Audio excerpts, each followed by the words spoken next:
Coming up on tonight's broadcast, ASOSU supports gay marriage, the bomb squad is called to Corvallis, rethinking right and wrong, and of course we'll have a look at your local forecast and sports. All that and more right here on the Beaver News.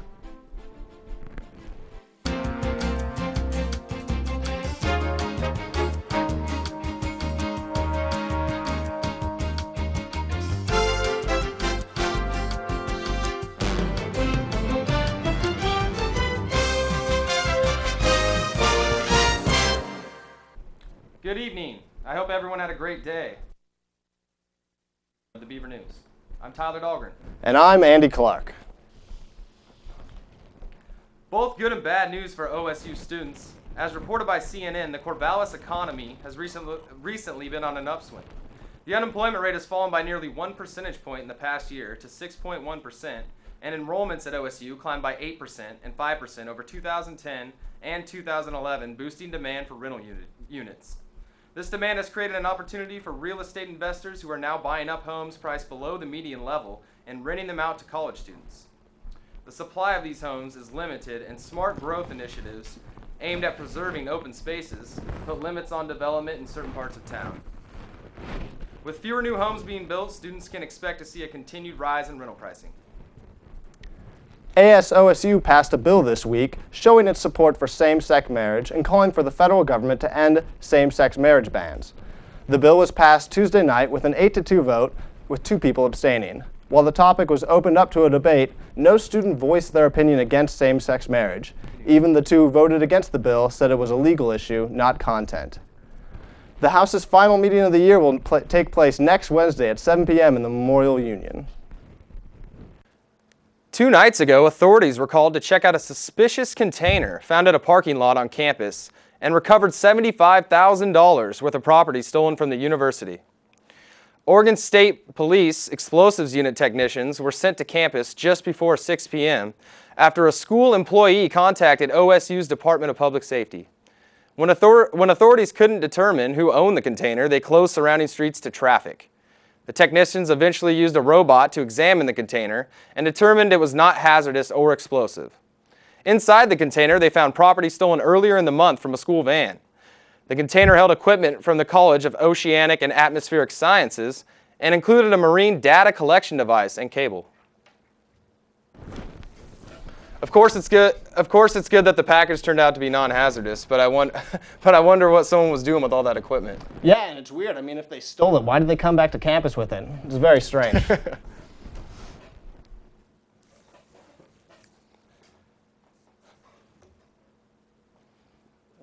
Oregon State's College of Veterinary Medicine is hosting an evening seminar on the current use of antibiotics in food animals.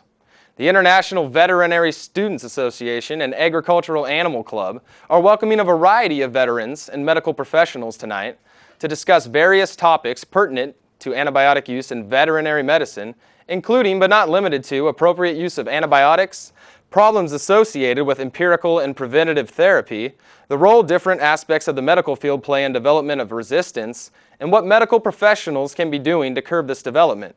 The main audience will be veterinary students. However, the colleges of pharmacy and public health and Lebanon's medical school will be invited, as well as local vets and undergraduate students.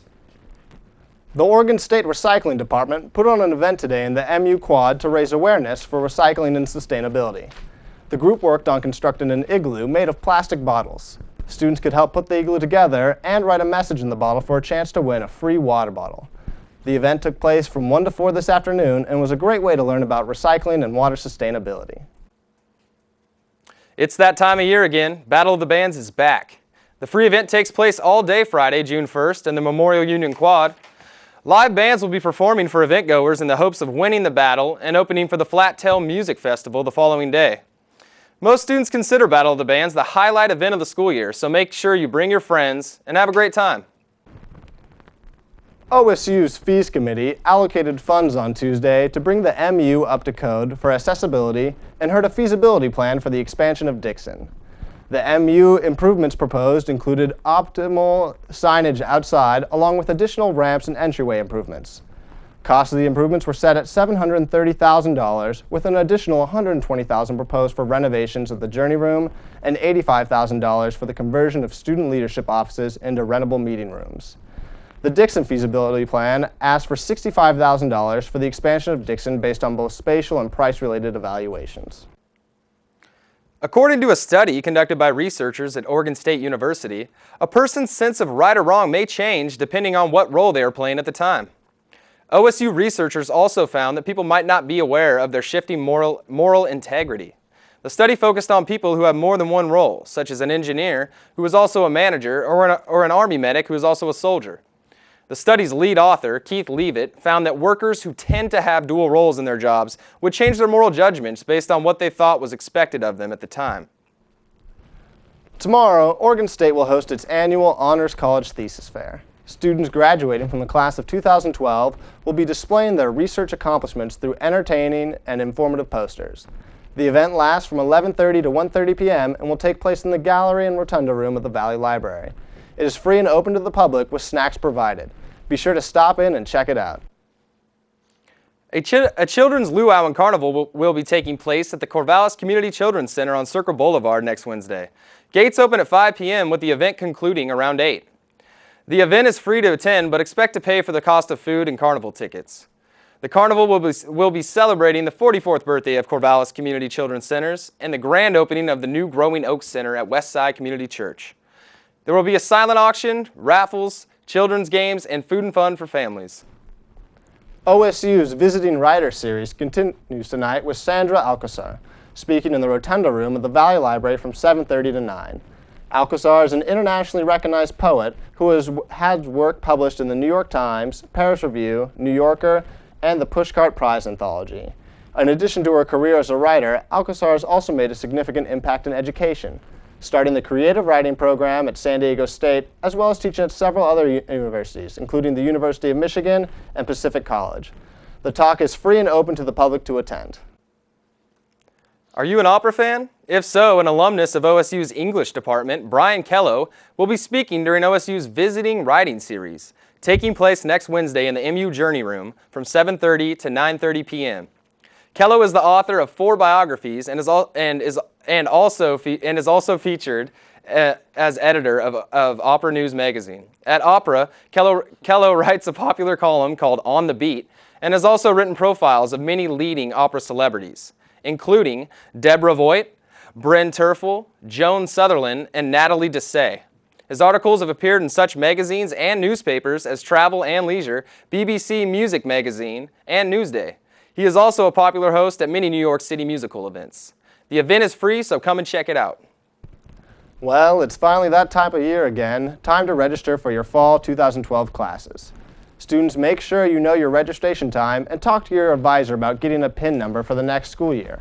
Seniors have now started to register and will continue until next Friday. Make sure you plan on what classes you're taking now so it's not too late. If you have any questions or concerns, talk to your advisor at the admissions office. As expected, today was much like yesterday, filled with scattered showers and overcast skies. For a look at what we can expect to see the sun again, or if this rain is here to stay, we turn it over to Cassidy Gilroy. Cassidy?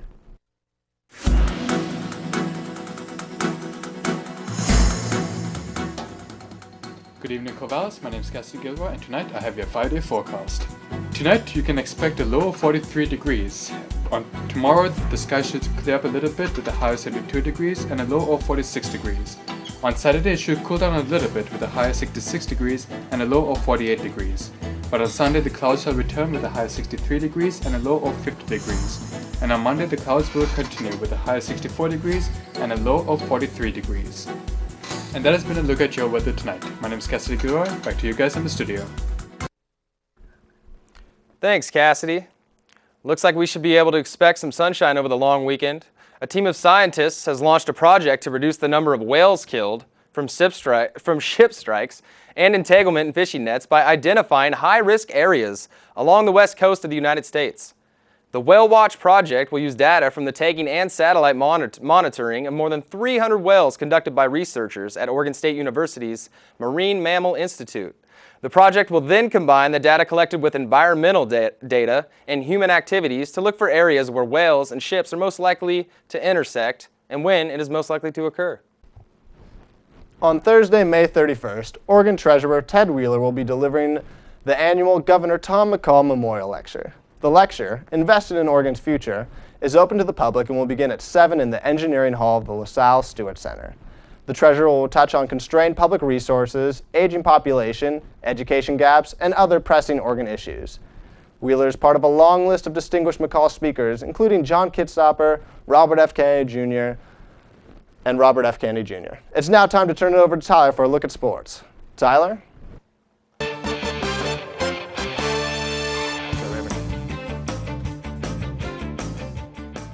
Hello, Beaver fans, and welcome to your Thursday night Beaver Sports Update. Beaver Baseball caps off its regular season with a Civil War matchup against the Ducks starting tomorrow at 5:35 p.m. The three-game series taking place at Goss Stadium is nearly sold out with only a limited number of general admission seats remaining for Friday and Sunday's matchups. Tickets for Saturday afternoon's senior game have officially sold out, however those unable to attend are in luck. The game will be televised locally on KEZI Channel 9 as well as Root Sports. The Beavers will find out their postseason fate during Monday morning's 2012 College World Series selection process, where they hope to be one of the 64 finalists. Our Oregon State women's softball team's most successful season in the last half-decade came to an end at the hands of number 4 Oklahoma last Sunday, as OSU dropped a 6-0 regional contest to the host Sooners at Marita Hines Field in Norman. Oregon State finishes the 2012 season with a 36-23 overall record, and with the team returning much of its firepower in 2013, they will look to secure the program's first back-to-back postseason bid since the 2006-2007 season. OSU Track and Field will be sending 2 student athletes to the NCAA Track and Field West Regional this weekend in Austin, Texas. Laura Carlisle will compete in the 1,500 meters, and Obum Gwacham will compete in the high jump for a shot at the NCAA Outdoor Track and Field Championships set for June 6th.